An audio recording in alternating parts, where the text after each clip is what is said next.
नमस्कार दोस्तों, एक बार आप सभी का फिर से स्वागत करते हैं हमारे चैनल भक्ति लीन में। तो आज है नवरात्रि का 9वां दिन। शारदीय नवरात्र की महानवमी तिथि पर जगत जननी आदि शक्ति माँ दुर्गा के 9वें स्वरूप माँ सिद्धिदात्री की पूजा उपासना की जाती है। शास्त्रों में माँ सिद्धिदात्री की महिमा का विस्तार से वर्णन है। शिव पुराण में वर्णित है कि भगवान शिव ने सिद्धि प्राप्ति हेतु माँ सिद्धिदात्री की उपासना की थी। धार्मिक मत है कि माँ सिद्धिदात्री की पूजा करने से साधक को शुभ कार्यों में सिद्धि प्राप्त होती है, साथ ही साधक के सकल मनोरथ सिद्ध हो जाते हैं। अतः साधक श्रद्धा भाव से माँ सिद्धिदात्री की पूजा करते हैं। अगर आप भी अपने जीवन में व्याप्त दुख और संकट से निजात पाना चाहते हैं तो महानवमी तिथि पर विधि विधान से माँ सिद्धिदात्री की पूजा अवश्य करें। माता का स्वरूप। माँ सिद्धिदात्री के मुखमंडल पर तेजोमय आभा झलकती है। इस तेज से समस्त लोगों का कल्याण होता है। माँ चार भुजाधारी हैं। माँ कमल पर आसीन है और सिंह सवारी है। माँ के एक हस्त में सुदर्शन चक्र तो दूसरे में गदा है, तीसरे में शंख तो चौथे में कमल का पुष्प है। ममतामयी माँ अपने भक्तों के सभी दुख हर लेती हैं, साथ ही सभी प्रकार के सुख प्रदान करती हैं। तो चलिए अब हम जान लेते हैं माँ सिद्धिदात्री की कथा। धार्मिक कथाओं के अनुसार एक बार बृहस्पति जी ने ब्रह्मा जी से सवाल किया कि चैत्र व आश्विन मास के शुक्ल पक्ष में नवरात्र का व्रत और उत्सव क्यों किया जाता है? इस व्रत का क्या फल है? इसे किस प्रकार करना उचित है? पहले इस व्रत को किसने किया? तो बृहस्पति जी के इस सवाल के जवाब में ब्रह्मा जी ने कहा, हे बृहस्पति, प्राणियों के हित की इच्छा से तुमने बहुत अच्छा प्रश्न किया है। दरअसल जो मनुष्य मनोरथ पूर्ण करने वाली दुर्गा, महादेव, सूर्य और नारायण का ध्यान करते हैं वे मनुष्य धन्य हैं। यह नवरात्र व्रत संपूर्ण कामनाओं को पूर्ण करने वाला है। इसके करने से पुत्र की कामना वाले को पुत्र, धन की लालसा वाले को धन, विद्या की चाहना वाले को विद्या और सुख की इच्छा वाले को सुख अवश्य मिलता है। इस व्रत को करने से रोगी मनुष्य का रोग दूर हो जाता है, मनुष्य की संपूर्ण विपत्तियां दूर हो जाती हैं और घर में समृद्धि की वृद्धि होती है। बंधा को पुत्र प्राप्त होता है, समस्त पापों से छुटकारा मिल जाता है और मन का मनोरथ सिद्ध हो जाता है। ब्रह्मा जी के अनुसार जो मनुष्य इस नवरात्र व्रत को नहीं करता वह अनेक दुखों को भोगता है और कष्ट व रोग से पीड़ित हो अंगहीनता को प्राप्त होता है। उसके संतान नहीं होती और वह धन धान्य से रहित हो भूख और प्यास से व्याकुल घूमता फिरता है तथा संज्ञाहीन हो जाता है। जो सधवा इस व्रत को नहीं करती वह पति सुख से वंचित हो नाना दुखों को भोगती है। यदि व्रत करने वाला मनुष्य सारे दिन का उपवास ना कर सके तो एक समय भोजन करे और 10 दिन बांधवों सहित नवरात्र व्रत की कथा को अवश्य श्रवण करे। हे बृहस्पति, जिसने पहले इस महाव्रत को किया है वह कथा मैं तुम्हें सुनाता हूँ, तुम सावधान होकर सुनो। इस प्रकार ब्रह्मा जी का वचन सुनकर बृहस्पति जी बोले, हे ब्राह्मण, मनुष्यों का कल्याण करने वाले इस व्रत के इतिहास को मेरे लिए कहो, मैं सावधान होकर सुन रहा हूँ। आपकी शरण में आए हुए मुझ पर कृपा करो। ब्रह्मा जी बोले, प्राचीन काल में मनोहर नगर में पीठत नाम का एक अनाथ ब्राह्मण रहता था। वह भगवती दुर्गा का भक्त था। उसके संपूर्ण सद्गुणों से युक्त सुमति नाम की एक अत्यंत सुंदर कन्या उत्पन्न हुई। वह कन्या सुमति अपने पिता के घर बाल्यकाल में अपनी सहेलियों के साथ क्रीड़ा करती हुई इस प्रकार बढ़ने लगी जैसे शुक्ल पक्ष में चंद्रमा की कला बढ़ती है। उसका पिता प्रतिदिन जब माँ दुर्गा की पूजा कर होम किया करता वह समय नियम से वहां उपस्थित रहता। एक दिन सुमति अपनी सखियों के साथ खेल में लग गई और भगवती के पूजन में उपस्थित नहीं हुई। उसके पिता को पुत्री की ऐसी असावधानी देखकर क्रोध आया और वह पुत्री से कहने लगा, अरे दुष्ट पुत्री, आज तूने भगवती का पूजन नहीं किया, इस कारण मैं किसी कुष्ठ रोगी या दरिद्र मनुष्य के साथ तेरा विवाह कर दूंगा।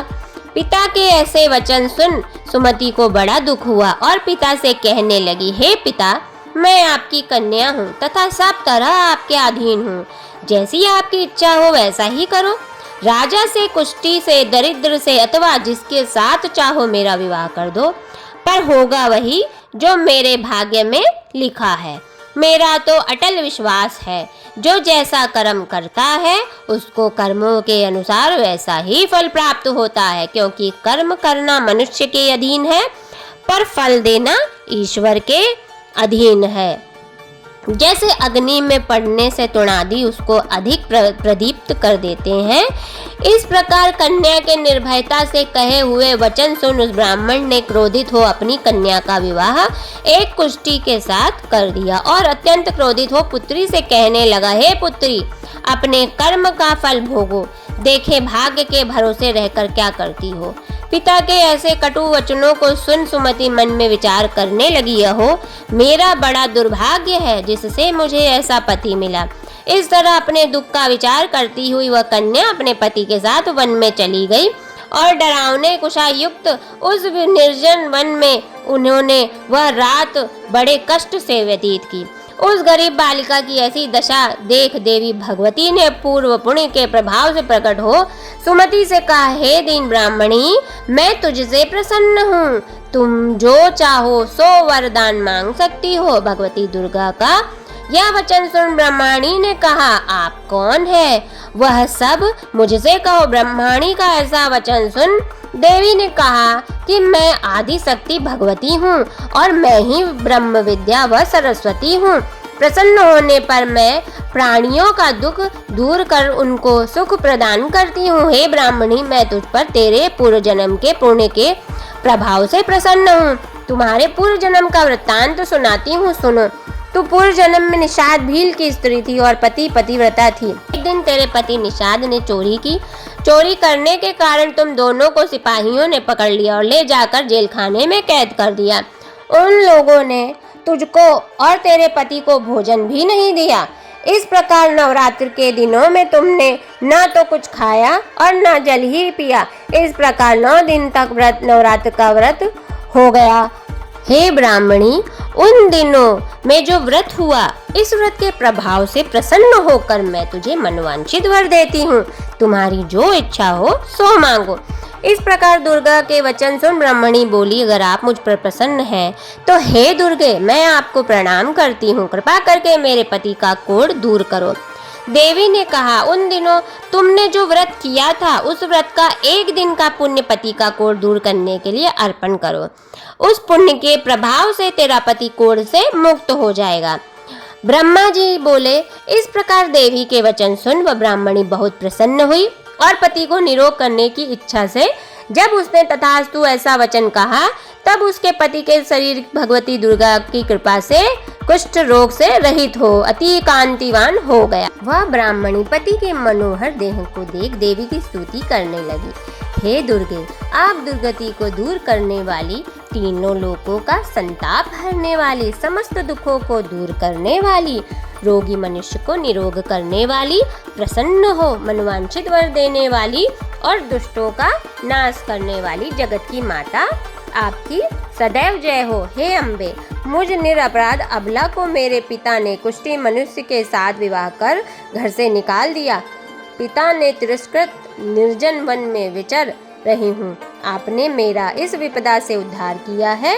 हे देवी, आपको प्रणाम करती हूँ, मेरी रक्षा करें।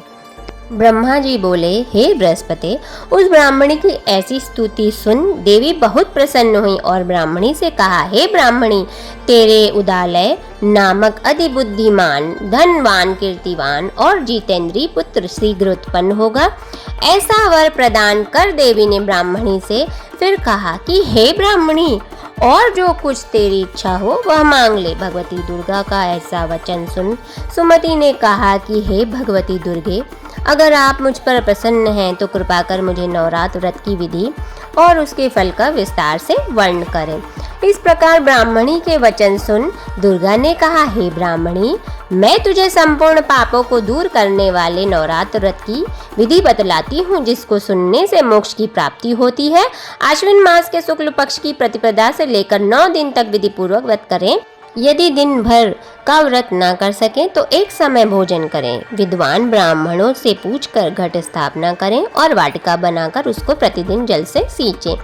महाकाली, महालक्ष्मी और महासरस्वती देवी की मूर्तियां स्थापित कर उनकी नित्य विधि सहित पूजा करें और पुष्पों से विधि पूर्वक अर्घ दें। बिजोरा के फल से अर्घ देने से रूप की प्राप्ति होती है। जायफल के फल से अर्घ देने से कीर्ति की प्राप्ति होती है। डाक से अर्घ देने से कार्य की सिद्धि होती है। आंवले से अर्घ देने से सुख की प्राप्ति होती है और केले से अर्घ देने से आभूषणों की प्राप्ति होती है। इस प्रकार पुष्पों व फलों से अर्घ देकर व्रत समाप्त होने पर 9वें दिन यथाविधि हवन करें। खांड, घी, गेहूं, शहद, तिल, बिल, बेलपत्र, नारियल, दाख और कदम आदि से हवन करें। गेहूं से होम करने से लक्ष्मी की प्राप्ति होती है। खीर एवं चंपा के पुष्पों से धन की और बेल पत्तों से तेज व सुख की प्राप्ति होती है। आंवले से कीर्ति की और केले से पुत्र की, कमल से राज सम्मान की और दाखों से संपदा की प्राप्ति होती है। खांड, घी, नारियल, शहद और तिल तथा होम करने से मनोवांछित वस्तु की प्राप्ति होती है। व्रत करने वाला मनुष्य इस विधि विधान से होम कर आचार्य को अत्यंत नम्रता के साथ प्रणाम करे और यज्ञ की सिद्धि के लिए उसे दक्षिणा दे। इस प्रकार बताई हुई विधि के अनुसार जो व्यक्ति व्रत करता है उसके सब मनोरथ सिद्ध हो जाते हैं, इसमें तनिक भी संदेह नहीं है। इन 9 दिनों में जो कुछ दान आदि दिया जाता है उसका करोड़ों गुना फल मिलता है। इस नवरात्र व्रत करने से अश्वमेध फल यज्ञ का फल मिलता है। हे ब्राह्मणी, इस संपूर्ण कामनाओं को पूर्ण करने वाले उत्तम व्रत को तीर्थ, मंदिर अथवा घर में विधि के अनुसार करें। ब्रह्मा जी बोले, हे बृहस्पति, इस प्रकार ब्रह्माणी को व्रत की विधि और फल बताकर देवी अंतर ध्यान हो गई। जो मनुष्य या इसी व्रत को भक्ति पूर्वक करता है वह इस लोक में सुख प्राप्त कर अंत में दुर्लभ मोक्ष को प्राप्त होता है। बृहस्पति, यह दुर्लभ व्रत का महात्म्य है जो मैंने तुम्हें बतलाया है। यह सुन बृहस्पति जी आनंद से प्रफुल्लित हो ब्रह्मा जी से कहने लगे कि हे ब्राह्मण, आपने मुझ पर अति कृपा की जो मुझे इस नवरात्र व्रत का महात्म्य सुनाए। ब्रह्मा जी बोले कि हे बृहस्पति, यह देवी भगवती शक्ति संपूर्ण लोगों का पालन करने वाली है। हे, इस महादेवी के प्रभाव को कौन जान सकता है? बोलो देवी भगवती की जय हो, देवी मैया की जय। तो आइए अब हम जान लेते हैं माँ सिद्धिदात्री की कथा। सनातन शास्त्रों में निहित है कि चिरकाल में जब सृष्टि में कुछ भी विद्यमान नहीं था, चारों तरफ केवल अंधेरा ही अंधेरा था, उस समय एक प्रकाश पुंज ब्रह्मांड में प्रकट हुआ। इस प्रकाश पुंज का विस्तार तेजी से होने लगा। इसी पुंज से एक देवी प्रकट हुई। इसके बाद प्रकाश पुंज का विस्तारीकरण रुक गया। प्रकाश पुंज से प्रकट देवी माँ सिद्धिदात्री थी। माँ सिद्धिदात्री ने अपने तेज से त्रिदेव ब्रह्मा, विष्णु और महेश को प्रकट किया। तब माँ सिद्धिदात्री ने तीनों देव को सृष्टि संचालन की आज्ञा दी। तब त्रिदेव ने माँ सिद्धिदात्री की कठिन तपस्या की। कठिन तपस्या से प्रसन्न होकर माता ने त्रिदेव को शक्ति और सिद्धि प्रदान की। तो यहाँ पे संपन्न हो जाती है हमारी माँ सिद्धिदात्री की कथा। माता का बीज मंत्र अब जान लेते हैं। ह्रीं क्लीं ऐं सिद्धये नमः। आइए अब हम पूजन समाप्त करके माता की आरती कर लेते हैं। जय सिद्धिदात्री माता, बोलो जय सिद्धिदात्री माता। तू सिद्धि की दाता, तू भक्तों की रक्षक, तू दासों की माता। ओम जय सिद्धिदात्री माता। तेरा नाम लेते ही मिलती है सिद्धि, तेरे नाम से मन की होती है शुद्धि। ओम जय सिद्धिदात्री माता। कठिन काम सिद्ध कराती हो तुम, हाथ सेवक के सर धरती हो तुम। तेरी पूजा में ना कोई विधि है, तू जगदम्ब दाती, तू सर्व सिद्धि है। रविवार को तेरा सुमिरन करे जो, तेरी मूर्ति को मन ही मन में धरे जो, तू सब काज उसकी कराती हो पूरे, कभी काम उसके रहे ना अधूरे। तुम्हारी दया और तुम्हारी यह माया, रखे जिसके सर पर मैया अपनी छाया। सर्व सिद्धि दाती तो भाग्यशाली जो है, तेरे दर का ही अम्बे सवाली। हिमाचल है पर्वत जहाँ वास तेरा, महानंदा मंदिर में है वास तेरा। मुझे आसरा है तुम्हारा ही माता, वंदना है सवाली तू जिसकी दाता। जय सिद्धिदात्री माता, बोलो जय सिद्धिदात्री माता। तो इस प्रकार से हमारी आरती भी संपन्न होती है। आशा करती हूँ कि आप लोगों को यह वीडियो अवश्य पसंद आएगा। अगर आपको पसंद आए तो कृपया अपने जान पहचान रिश्तेदार सभी से शेयर कर लें। सिद्धिदात्री माता की कथा और उनके व्रत रखने से क्या हमें फल पुण्य मिलता है। एक बार आप सभी का फिर से धन्यवाद मेरा ये वीडियो देखने के लिए, और आशा करूँगी कि आप इस चैनल को सब्सक्राइब कर लें और वीडियो को लाइक भी ज़रूर करें। जय सिद्धिदात्री माता, जय मेरी जगत जननी अम्बे। अंत में मैं एक बार यही कहना चाहूँगी कि माता की आरती कथा सब पूर्ण करने के बाद उनसे अपनी भूल चूक की क्षमा प्रार्थना अवश्य कर लें। जय माता सिद्धिदात्री, जय माता जगत जननी अम्बा माँ। धन्यवाद।